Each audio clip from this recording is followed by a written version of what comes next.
ओम नमः शिवाय। हरे कृष्ण। आप सभी का दिन शुभ हो। प्रिय श्रोताओं, सावन मास की इस आध्यात्मिक कथा श्रृंखला का आज 23वां दिन है।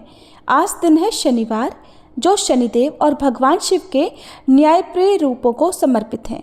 आज हम सभी श्रद्धा से वंदन करते हैं भगवान शिव के काल भैरव स्वरूप का, जो समय और न्याय के देवता हैं और भक्तों को कष्टों से मुक्त करते हैं। तो आइए आज के अध्याय से पहले हम सभी मिलकर प्रार्थना करें। हे काल भैरव महादेव, हमारे जीवन से पाप, कष्ट और अशांति का नाश करें और हमें संयम और तपस्या की शक्ति दें। हे माँ पार्वती, हमारे हृदय को करुणा, सहनशीलता और स्थिरता से भर दें। हे शनिदेव, हमारे कर्मों का फल न्यायपूर्वक दें और हमें सुधार का अवसर भी प्रदान करें। यदि हमारी पूजा या कथा श्रवण में कोई त्रुटि हो जाए तो कृपया हमें क्षमा करें और अपनी कृपा दृष्टि से हमें आशीर्वादित रखें। आइए अब सुनते हैं आज का अध्याय। कहते हैं कि जब सच्चे मन से पुकारो तो भगवान भी मिल जाते हैं। इसी प्रकार जब भगवान चाहें तो अपने भक्त के मन में अपने प्रति भक्ति और श्रद्धा भी जागृत करने के लिए उनके सेवक तक बन जाते हैं। अपने भक्तों के स्नेह में भोलेनाथ जाने क्या क्या कर जाते हैं। अगर आप इस बारे में जानना चाहते हो तो सावन मास महात्म्य के बाद आज इस वीडियो के लास्ट में एक कहानी आपको सुनाएंगे, जरूर सुनिएगा। सावन मास महात्म्य में आगे बताते हुए महादेव जी देवी पार्वती से कह रहे हैं कि हे पार्वती, इंद्रेश्वर से पश्चिम और अर्क स्थल से पूर्व समवर्तेश्वर लिंग है। पुष्करिणी के जल में स्नान करके उनका दर्शन करने से मनुष्य 10 अश्वमेध यज्ञों का फल पा लेता है। उसके पूर्व भाग में और पाप मोचन तीर्थ से नैऋत्य कोण में मेघेश्वर नाम से विख्यात शिवलिंग है, जो सब पातकों का नाश करने वाला है। अनावृष्टि का भय होने पर वहीं वारुणी शांति करानी चाहिए तथा वहां की पृथ्वी को जल में डुबोए। जहां प्रतिदिन मेघों द्वारा स्थापित मेघेश्वर लिंग का पूजन होता है, वहां अकाल का भय कभी नहीं होता।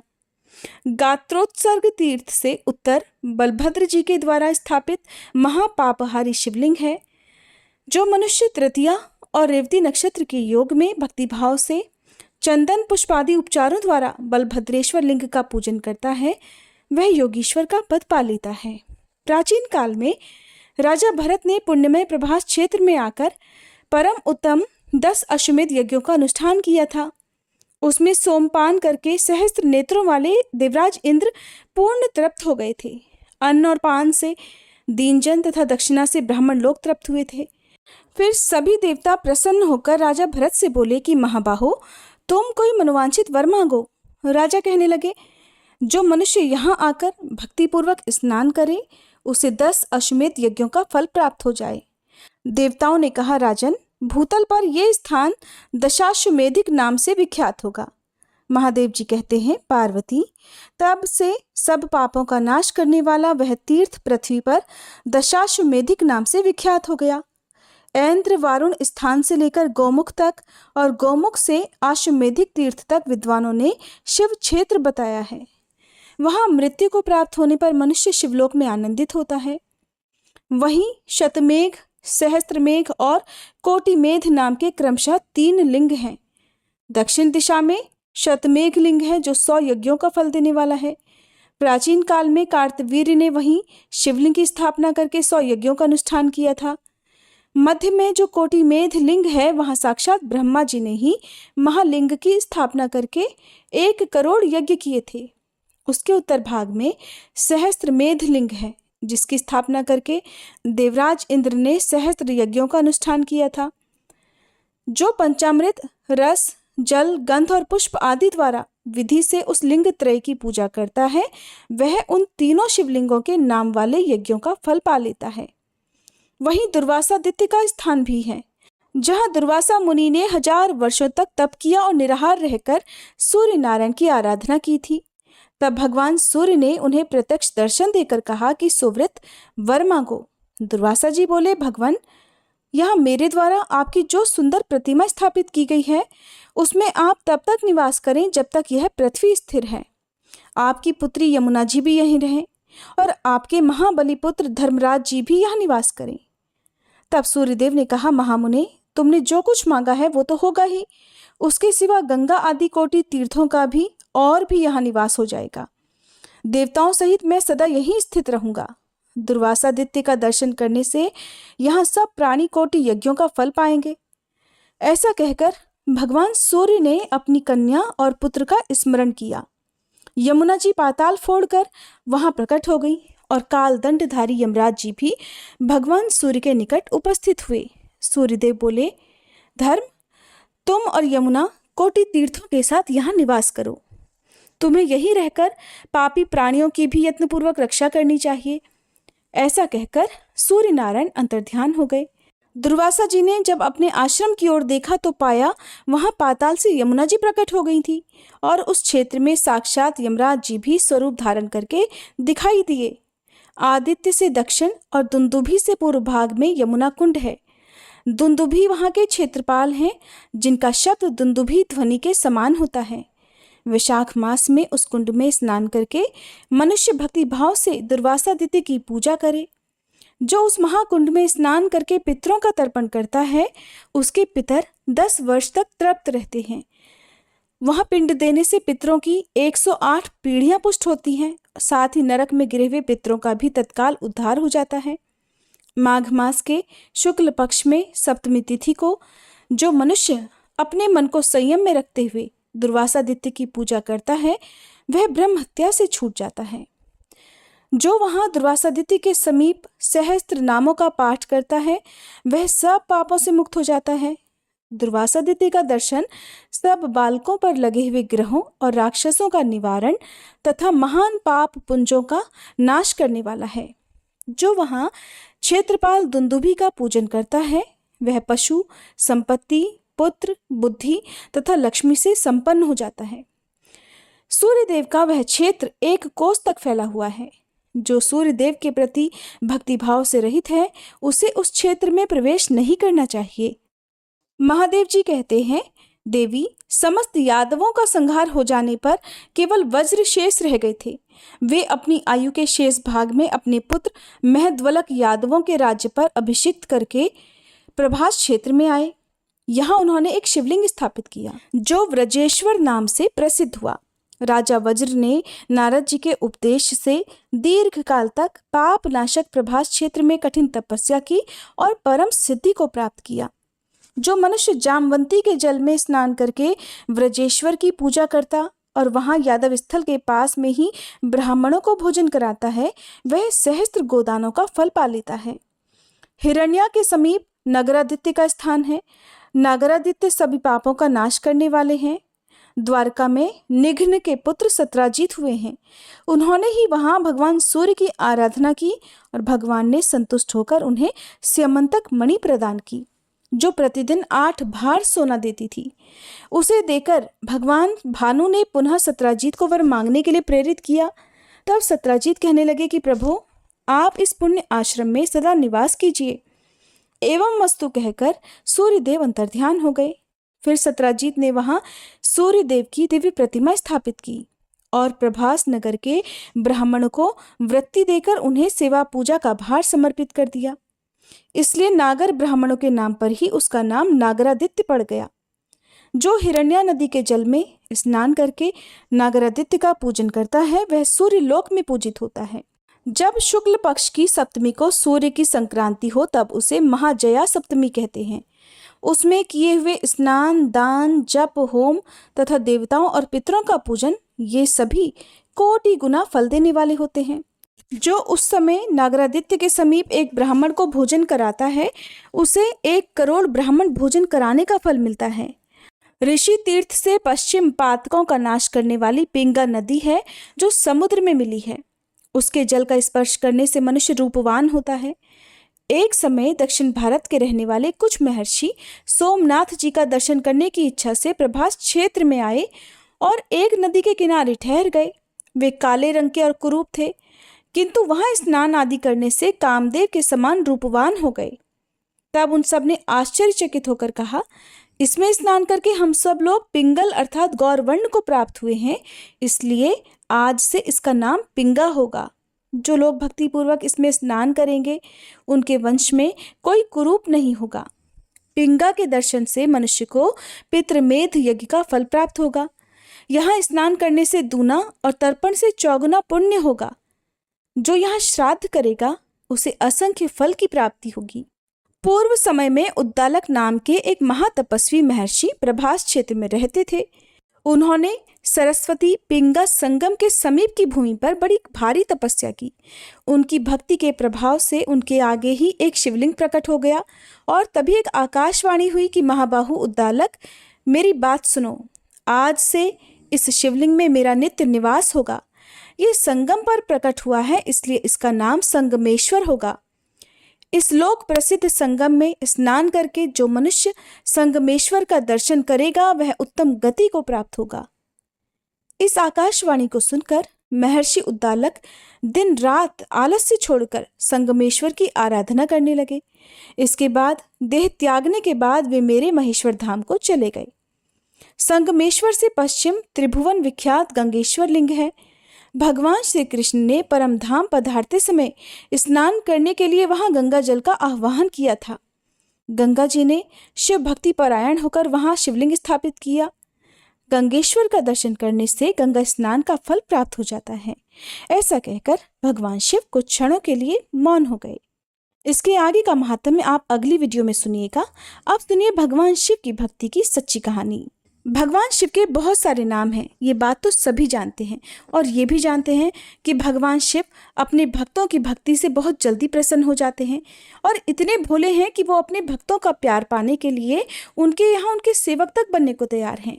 अगर आपको इस बात का विश्वास नहीं हो रहा है तो चलिए आपको बताते हैं कि कैसे ऐसा संभव हुआ। बिहार के गांव बस्ती में विद्यापति नाम के कवि रहते थे। वो भगवान शिव के बहुत बड़े भक्त थे और हर समय भोलेनाथ की भक्ति में लीन रहते। जब भोलेनाथ ने विद्यापति की सच्ची भक्ति को देखा तो भगवान उससे बहुत प्रसन्न हुए और उनके घर उनका नौकर बनने की इच्छा उनके मन में जागृत हुई।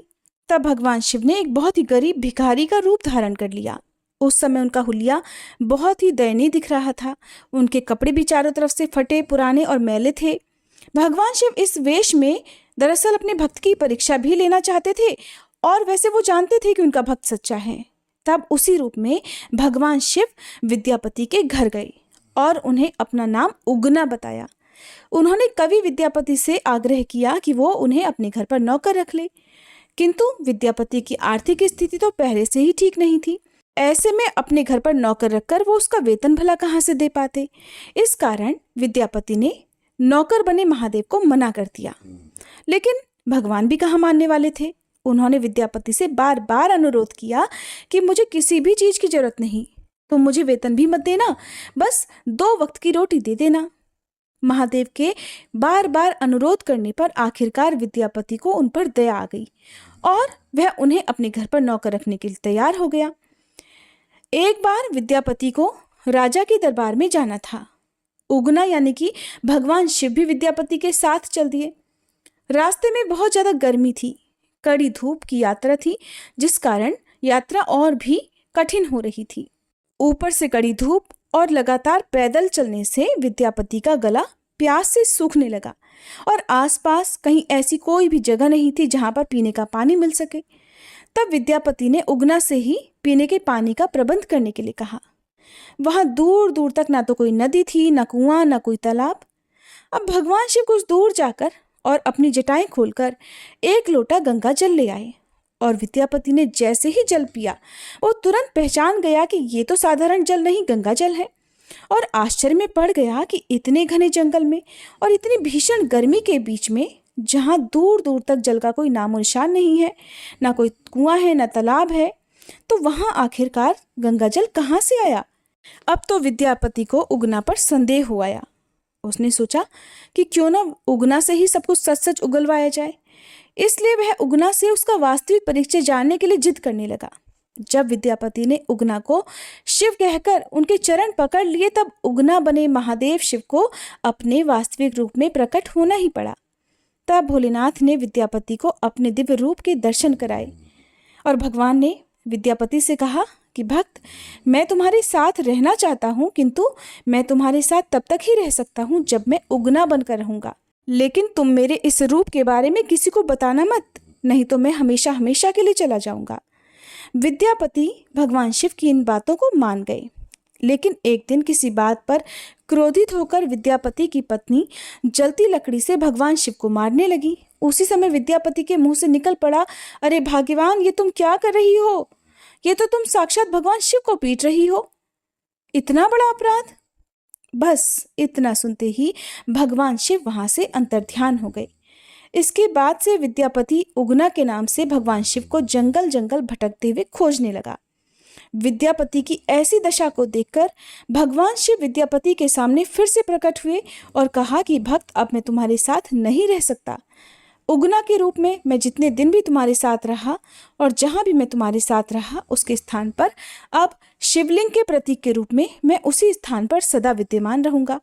और उसके बाद उस स्थान पर शिवलिंग प्रकट हो गया। उगना महादेव का प्रसिद्ध शिव मंदिर वर्तमान में मधुबनी जिले में भवानीपुर गांव में स्थित है। शिवरात्रि पर और सावन के दिनों में भक्तों का वहां पर तांता लगता है। अगर कोई भी भक्त सच्चे मन से भगवान शिव के सामने अपनी इच्छा बोलता है तो भगवान शिव उसकी वह इच्छा तुरंत ही पूरी कर देते हैं और अपने भक्तों के मन में सदा भक्ति जगाए रखते हैं। इसलिए जब भी आप दुख में घिरे हुए हों, सच्चे मन से और पूरे विश्वास के साथ भोलेनाथ की शरण में चले जाइए। आपको भगवान हर विपदा से, हर परेशानी से जरूर उबार लेंगे। जय भोलेनाथ। आज के अध्याय में बस इतना ही। अब सुनिए शिव चालीसा पाठ।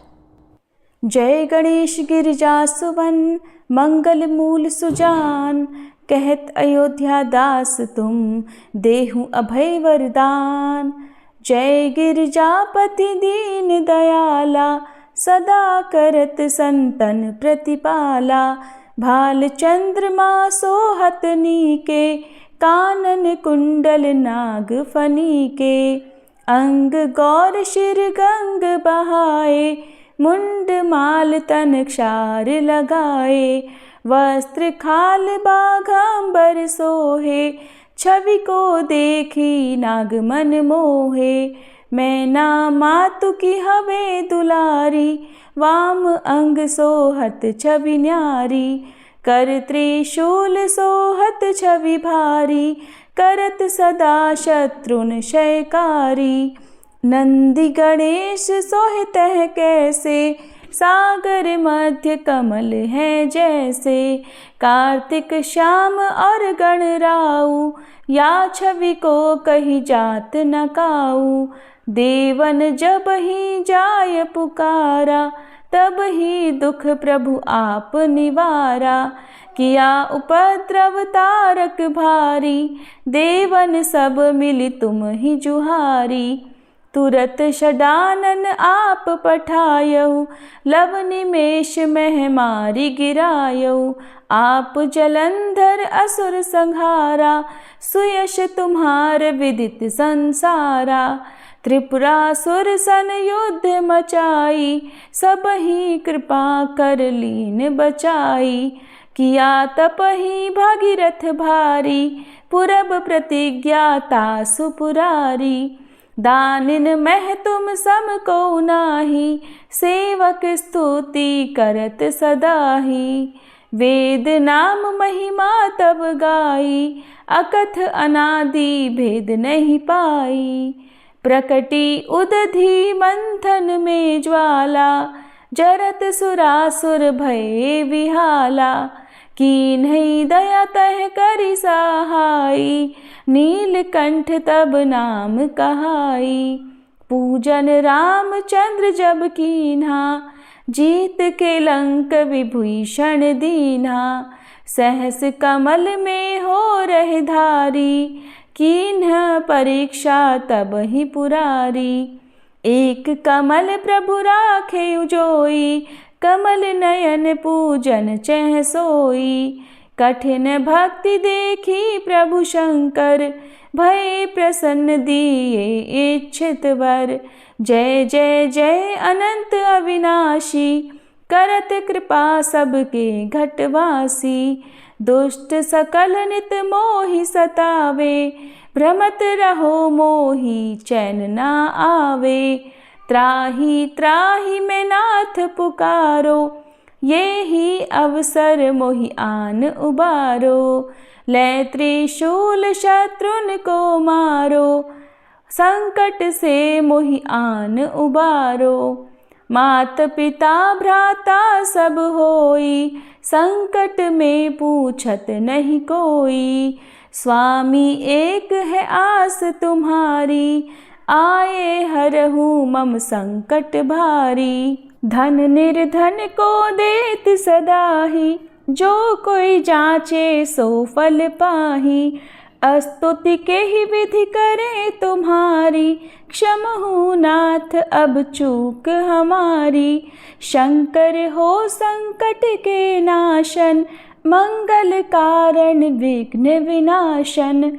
योगी यति मुनि ध्यान लगावे, शारद नारद शीश नवावे। नमो नमो जय नमः शिवाय, सुर ब्रह्मादिक पार न पाए। जो यह पाठ करे मन लाई, तापर होत है शंभु सहाई। ऋनिया जो कोई हो अधिकारी, पाठ करे सो पावन हारी। पुत्र होन कर इच्छा जोई, निश्चय शिव प्रसाद ते ही होई। पंडित त्रयोदशी को लावे, ध्यान पूर्वक होम करावे। त्रयोदशी व्रत करे हमेशा, ताके तन नहीं रहे कलेशा। धूप दीप नैवेद्य चढ़ावे, शंकर सम्मुख पाठ सुनावे। जन्म जन्म के पाप नसावे, अंत धाम शिवपुर में पावे। कहे अयोध्या दास आस तुम्हारी, जानी सकल दुख हरहु हमारी। नित नेम कर प्रातः ही पाठ करो चालीसा, तुम मेरी मनोकामना पूर्ण करो जगदीश। मगसर छठी हेमंत ऋतु संवत 64 जान, स्तुति चालीसा शिव ही पूर्ण कीन कल्याण। हर हर महादेव। ओम जय शिव ओमकारा, स्वामी जय शिव ओमकारा। ब्रह्मा विष्णु सदा शिव, ब्रह्मा विष्णु सदा शिव। अर्धांगी धारा, ओम जय शिव ओमकारा।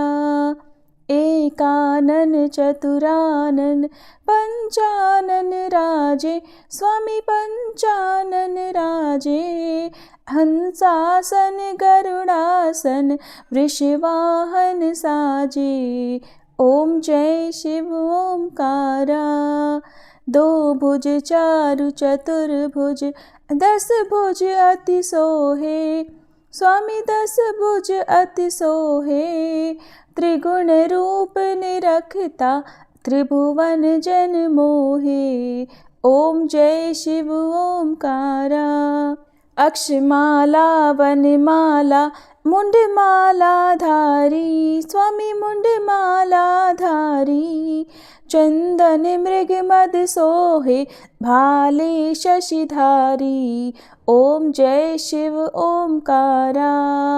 श्वेतांबर पीतांबर बाघांबर अंगे, स्वामी बाघांबर अंगे। सनकादिक गरुड़ादिक भूतादिक संगे, ओम जय शिव ओमकारा। कर के मध्य कमंडल चक्र त्रिशूलधारी, स्वामी चक्र त्रिशूलधारी। सुखकारी दुखहारी जग पालनकारी, ओम जय शिव ओमकारा। ब्रह्मा विष्णु सदा शिव जानत अविवेका, स्वामी जानत अविवेका। प्रणवाक्षर में शोभित ये तीनों एका, ओम जय शिव ओमकारा। त्रिगुण स्वामी जी की आरती जो कोई नर गावे, स्वामी जो कोई नर गावे। कहत शिवानंद स्वामी, रटत भोलानंद स्वामी, सुख संपत्ति पावे। ओम जय शिव ओमकारा, ओम जय शिव ओमकारा, स्वामी जय शिव ओमकारा। ब्रह्मा विष्णु सदाशिव, अर्धांगी धारा, ओम जय शिव ओमकारा।